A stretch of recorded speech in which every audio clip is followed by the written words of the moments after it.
Hi, Marilyn O'Hearn here, talking about the compassionate edge in our weekly wisdom. You seek a culture of trust, yet you do not trust yourself. How will you establish trust with yourself? Are you startled?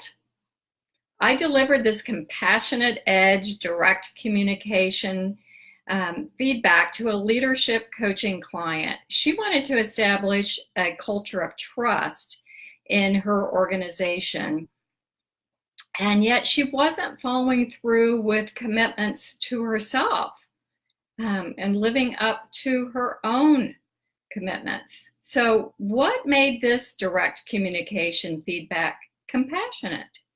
Well, I was speaking from my heart, and I really do care about the leaders and coaches that I work with. And when you come from that position, people just know it, they sense it. And that's reflected in nonverbals, especially tone of voice. So note, I wasn't criticizing or accusing her of being untrustworthy.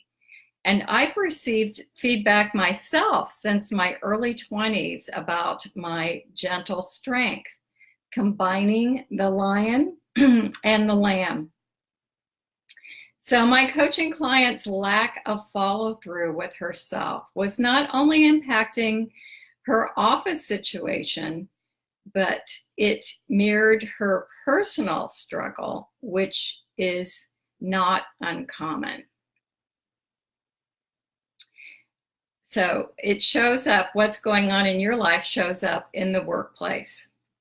And compassionate edge feedback is a brief statement cutting to the heart of the matter, providing a challenge while being compassionate and empathetic. And it may not be considered nice, as in nice girls don't get the corner office. Stay tuned for that for another episode.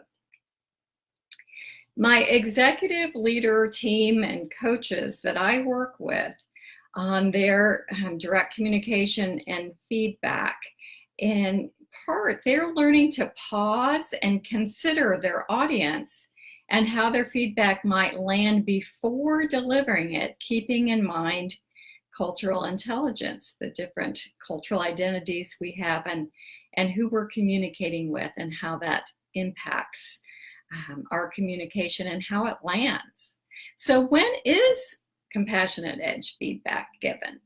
Well, it depends on the audience and the culture, and it may even be called on during contracting and initial meetings. In coaching, we tend to think about it coming later once the relationship is established.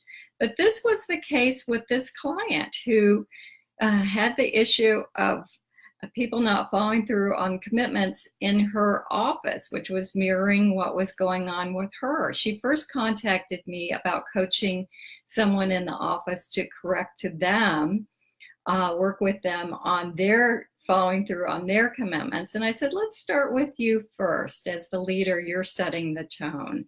And that's what made the difference in increasing the profit, right?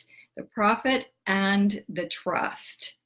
So leaders and coaches, contact me to increase your feedback impact. Till next week.